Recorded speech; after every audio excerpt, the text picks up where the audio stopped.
Guys, कैसे हैं आप लोग। मैं रामदास स्वागत करता हूं आपके अपने चैनल RDY गैलरी पे। तो हम जो है आज बात करने वाले हैं पाकिस्तान के जो फॉरेन मिनिस्टर हैं, उन्होंने एक बयान दिया है। जैसा कि आप ये TFI पोस्ट की जो आप न्यूज़ पढ़ सकते हो, article 370 is India's internal matter, Pak foreign minister Shah Mahmood Qureshi make a big admission. तो बेसिकली ये फंडा क्या है पूरा, पहले तो हम ये समझते हैं।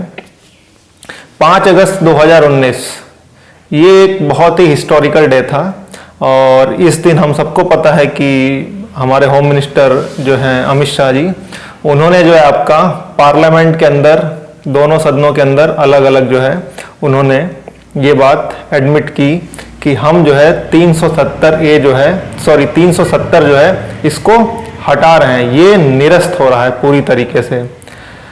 तब से लेके इस बयान से पहले तक जो है आपका पाकिस्तान हमेशा इस बात पे लेके इंटरनेशनल प्रेशर इंडिया के ऊपर माउंट करना चाह रहा था, आपका organisation of Islamic State, US, Europe, लेकिन कहीं से प्रेशर पड़ा नहीं और ऊपर से पेंडेमिक आ गया तो ये चीज अपने आप दब गई। तो कुल मिला के जो है पाकिस्तान ने अब जाके जो है ये एडमिट किया है कि 370 जो आर्टिकल 370 है वो इंडिया का इंटरनल मैटर है और शाह महमूद कुरैशी हिंदुस्तान से, यानी कि पाकिस्तान जो है हिंदुस्तान से बात करने के लिए राजी है, बशर्ते एक शर्त उन्होंने रखी है कि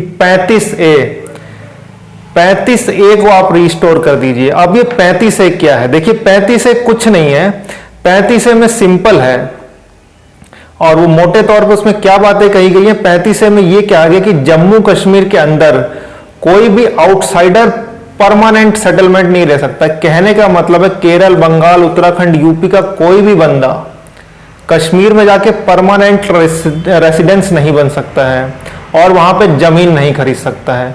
ये पूरे इंडिया में कहीं नहीं है। नागालैंड का बंदा तमिलनाडु में जमीन खरीद सकता है, तमिलनाडु का केरला में खरीद सकता है, केरला का मणिपुर में। अलग अलग थोड़े रिस्ट्रिक्शन है, ट्राइबल ऑटोनॉमी वगैरह वो है, वो ऑल ओवर इंडिया बहुत जगह है, लेकिन जम्मू कश्मीर पूरी तरह से एक तरह से कटा हुआ था। तो सिंपल सा एक प्रेसिडेंशियल ऑर्डर आया और उस प्रेसिडेंशियल ऑर्डर से 35A को जो है हटा दिया गया।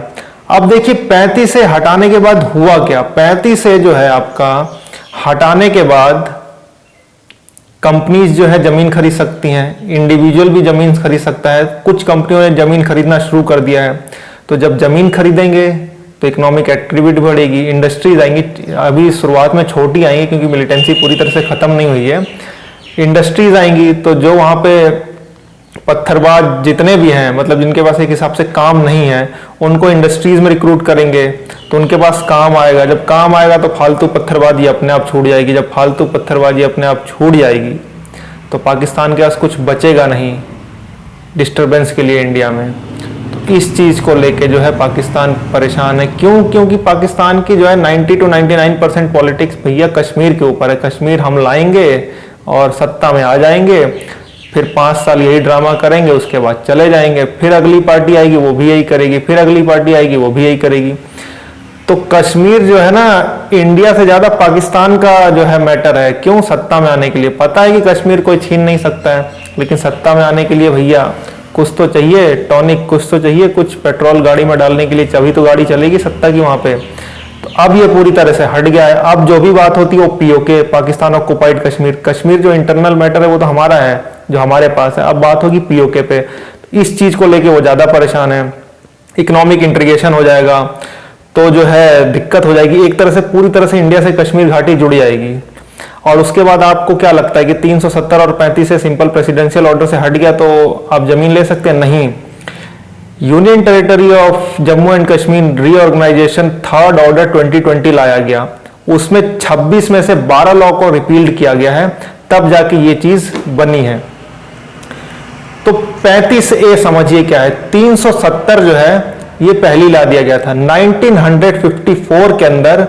370 में एक एडिशनल क्लॉज, हमें किसी ने कहा नहीं था, हमने अपनी तरफ से 370 में जो है 35 से एक एडिशनल क्लॉज प्रेसिडेंशियल ऑर्डर 1954 में लाके जोड़ दिया था। इस तरह से वहां के लोगों को हम जो है स्पेशल जो है प्रिविलेज देंगे और बाहर का कोई मतलब अदर स्टेट ऑफ इंडिया का वहां पे जाके कोई रह नहीं सकता। सिंपल प्रेसिडेंशियल ऑर्डर से आया था और अब सिंपल प्रेसिडेंशियल ऑर्डर से वो चला गया है। तो इस चीज को लेके जो है वो बहुत ज्यादा परेशान है। अब शाह महमूद कुरैशी जो पाकिस्तान के फॉरेन मिनिस्टर हैं, उन्होंने ये बयान दे के ये जता दिया है कि भैया डेस्परेट है बंदा, पाकिस्तान एज ए कंट्री बहुत ज्यादा डेस्परेट है इंडिया से बात करने के लिए। क्यों? फाइनेंशियल एक्शन टास्क फोर्स की ब्लैक लिस्ट में है। खुद वहां की मिनिस्ट्री ने बोला था कि भैया $10 बिलियन का हमें सालाना नुकसान हो रहा है, ग्रे लिस्ट में होने के बावजूद। ब्लैक लिस्ट में हो तब तो बात ही खत्म। पेंडेमिक आ गया है, वैक्सीन चाहिए, वर्ल्ड की 60% वैक्सीन मैन्युफैक्चरिंग कहाँ पे होती है? इंडिया में होती है। डायरेक्ट इंडिया से वो नहीं ले सकता, उसने लिया भी नहीं है, गवी से लिया है, आपका WHO की एजेंसी है उसके थ्रू, उसको हमने ही सप्लाई किया था। तो एक तो पेंडेमिक, ऊपर से उसकी इकोनॉमी का बंटाधार, अब वो सस्टेन नहीं कर पा रहा है, तो उसको भैया बातचीत चलानी है, लोकल ट्रेड खोलना है। और भी प्रेशर जो माउंट कर रहा था, उसको पता है यूरोपियन यूनियन से कोई प्रेशर आना नहीं है, US से कोई प्रेशर आना नहीं है। ऑर्गेनाइजेशन ऑफ इस्लामिक कंट्रीज जो है सऊदी, उसका जो मतलब मेन हेड था, एक हिसाब से चलाता था, और भी कंट्रीज थी, वो भी अब उसकी नहीं सुन रहा है। तो चारों तरफ से चारों खाने चित्त हो चुका है। अब बचा है चाइना। चाइना के ऊपर भैया अलग से और ज्यादा प्रेशर आ रहा है, US का, यूरोप का। और यूरोप के साथ चाइना की जो ट्रेड डील हुई थी उसको साइन तो कर दिया, पर पार्लियामेंट ने, यूरोपियन यूनियन की पार्लियामेंट ने उसे रेटिफाई नहीं करा। तो उसको पता है कि वो फंस चुका है और बहुत बुरी तरीके से फंस चुका है। तो उसको आगे बढ़ने के लिए हिंदुस्तान से बातचीत करना जरूरी है, क्योंकि वो इंटरनेशनल मंच के ऊपर कोई भी बात करेगा तो इंडिया उसको बड़े आराम से काउंटर कर देता है। तो इंडिया को उसको अब सपोर्ट चाहिए, खाली चाइना के सपोर्ट से बात नहीं बन पाएगी। तो इंडिया से बातचीत करने के बहाने, सपोर्ट इनडायरेक्टली लेने के बहाने वो चाहता है कि इंडिया कुछ उसको ऐसा फील्ड दे, कुछ ऐसा कहे कि हम आपके लिए ये कर रहे हैं कि ताकि हमसे बात करो। भैया पाकिस्तान में चलो ठीक है, सो कॉल्ड डेमोक्रेसी है, लेकिन इलेक्शन तो होता ही है ना।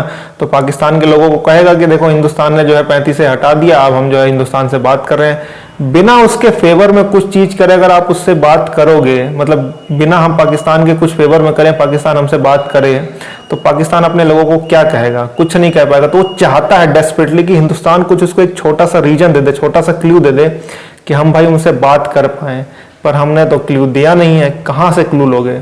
देश का प्रधानमंत्री नरेंद्र मोदी बैठे हैं, NSA डोवाल बैठे हैं, ठीक है, उसके बाद CDS बिपिन रावत जो है बैठे हैं। तो क्लू देना नहीं चाहते हैं, और क्लू हम देंगे नहीं। आप आओगे तो भैया खुद बात करने आओ, नहीं तो मत आओ, जाओ। तो ये है कंडीशन पूरी। क्लू मिल नहीं रहा, अब उसको बात करने के लिए परेशान है। जैसे इस पे चीजें आगे बढ़ेंगी, हम फिर इसमें आगे जो है आपका बात करेंगे। Thank you.